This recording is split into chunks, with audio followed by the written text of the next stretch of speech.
Alamat ng buwaya.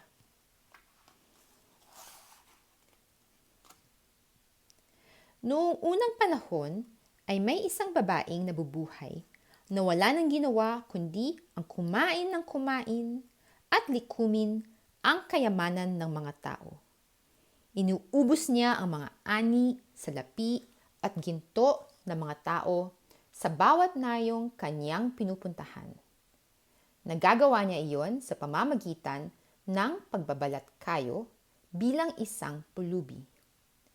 Pagkatapos niyon ay tuwang-tuwa iiwan niya ang lugar. At bago pa may makatuklas sa ginawa niya, ay huli na ang lahat. Naghihirap at nagkakasakit na ang mga tao. Isang nayon na lamang ang hindi pa niya napupuntahan. Matatagpuan iyon sa kabilang bundok. Tahimik na nagtungo siya roon, dala ang saku-sakong kayamanang nalikom niya sa mga nayong napuntahan na niya. Sa gubat na malapit sa isang lawa ay nagtayo siya ng kubo. Doon niya iniba ang kanyang ano.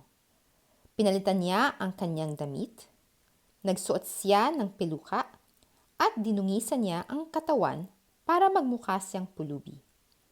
Nag-iba rin siya ng pangalan, Aling Aya, ang pakikilala niya sa mga taga roon.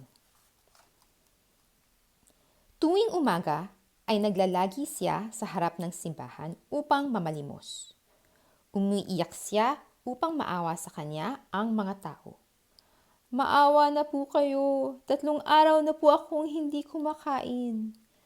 Dala ng awa, lahat ng napapadaan sa simbahan ay nagbibigay ng limos kay Aya.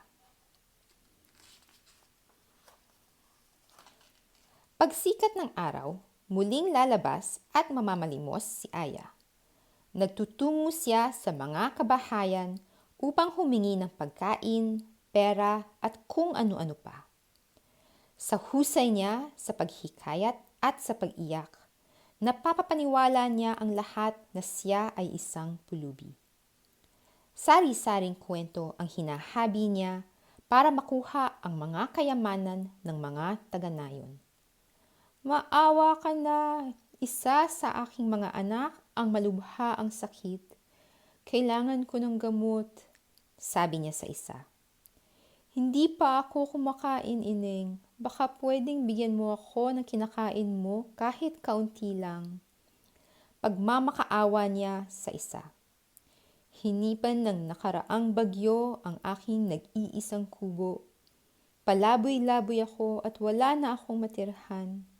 Kwento niya sa isa pa. Tumutulo ang kanyang huwad na luha. Pati si Manong Kuwago, na kanyang nadaanan isang gabi sa itas ng puno sa plaza, ay kanyang hiningan ng limos. Muli, bumuhos ang luha niya sa harap ng ibon para maawa ito sa kanya. Manong Kuwago, maawa ka sa isang kagaya kong nauubusan na ng lakas. Kahit gutom si Manong Kuwago, ay nagawa nitong ibigay ang isdang tangan nito. Maghahanap na lang ako ng mahahapunan. May pakpak ako at kaya kong maghanap pa ng makakain. Pagkabigay nito ng kakainin na lamang na isda, ay lumipad na ito. Napangisi si Aya. Nakaloko na naman ako, sabi niya sa isip. Noong gabi ring yun, habang kumakain ng bayabas si Manong Kuwago sa itas ng isang puno sa gubat, ay namataan niya si Aya na naglalakad. Napatigil siya sa pagkain nang makita niyang naglalakad na ng tuwid ang babaeng pulubi. Isa-isang tinanggal nito ang gula-gulanit na damit, ang dumi sa mukha at ang peluka. Sinundan niya si Aya patungo sa kubo nito. Doon niya natuklasan ang lihim nito. Nakita niya ang tunay na anyo nito, pati na ang kabang-kabang pera at kayamanang nalikom nito. Nakangisi ito habang kinakausap nito ang sarili. Mapapasa akin ang lahat ng kayamanan nila. Mga hangal sila. Napakahusay ko talaga. Pag naubos ko na lahat ang kanilang kayamanan, lalayas ako sa lugar na ito at magbubuhay reyna. Kinaumagahan, mabilis na ibinalita ni Manong Kuwago ang kanyang nakita sa mga taga-nayon. Maniwala kayo sa akin, huwag ninyong hintaying maubos ang kayamanan ng bayang ito dahil sa masamang ugali ni Aya.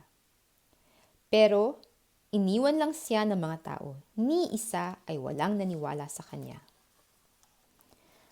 Hanggang sa magsimulang maubos ang mga pera, ginto at pagkain ng mga taga-nayon. Ang ilan sa mga bata ay nagkasakit dahil sa kakulangan sa pagkain at pera. Awang-awa si Manang Kuwago sa kanyang nakikita. Isang araw, habang patuloy sa pamamalimos si Aya sa plaza, dumating si Manong Kuwago. Patutunayan ko sa inyong isang huwad si Aya na hindi siya pulubi at nagbabalat kayo lamang. Lumipad siya at tinanggal ang peluka ni Aya. Pinagtatanggal niya ang gula-gulanit na damit nito. Tumambad ang mga alahas na nakasabit sa katawan nito. Pinagpapagpag niya ang kanyang pakpak, ang mga dumi sa mukha nito hanggang sa lumitaw ang tunay na anyo nito. Walang nagawa si Aya. Nagulat ang lahat. Sino ka? Sino ka? Sigaw ng isang tagabayan. Uubusin niya ang kayamanan natin, pagkatapos ay aalis siya. Ganyan din ang ginawa niya sa mga karatig nayon.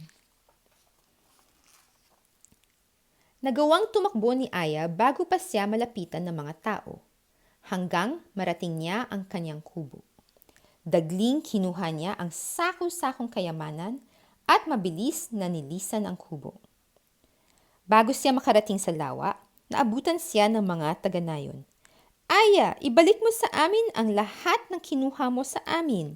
Kung hindi, hindi ka makakaalis ng buhay sa nayong ito. Nilusong ni Aya ang lawa. Nang makarating siya sa gitna, ay nakita niyang napapaligiran siya ng mga tao. Isinubo niya, isa-isa, ang laman ng mga sako. Ang mga pagkain, pera, ginto, at kung ano-ano pa. Hanggang sa lumaki ng lumaki ang bibig niya at nabundat siya. Ngunit wala siyang pakialam dahil sadyang sakim siya. Unti-unti ay lumubog na ang kanyang katawan.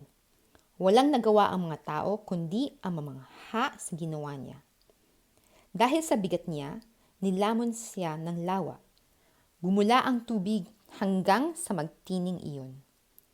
Nagulat ang mga tao nang islang sandali lamang ay isang buntot na malaki na may napakakapal na balat ang lumitaw sa lawa at bigla ring lumubog.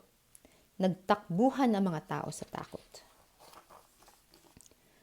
Mula noon, muling nanumbalik ang katahimikan sa nayon. Pero hindi na dumayo ang mga tao sa lawang iyon. May nagsasabing may isang hayop na nagpapakita sa lawa, dambuhala, malaki ang bibig, at may matulis at matatalim na ngipin. Magaspang ang balat niyon, may mahabang buntot at mistulang sa halimaw ang anyo. Minsan daw ay gumagapang iyon sa pampang. Kaya takot na ang mga taong magawi sa lawang iyon na tinatawag ng mga taga-nayong lawa ni Aya. Lumipas ang maraming taon, napagsalin-salin sa mga bibig ng mga tao ang kwento ni Aya. Si Aya sa lawa. Kinalaunan, umikli na lamang iyon at naging buwaya. Kaya, sa susunod na makakakita kayo ng buwaya, huwag kayong maniwala sa kanyang mga luha. Sadya lamang lumuluha iyon, pero walang lungkot na nararamdaman. Higit sa lahat, huwag lalapitan iyon dahil ang buwaya ay isang mabangis na hayop.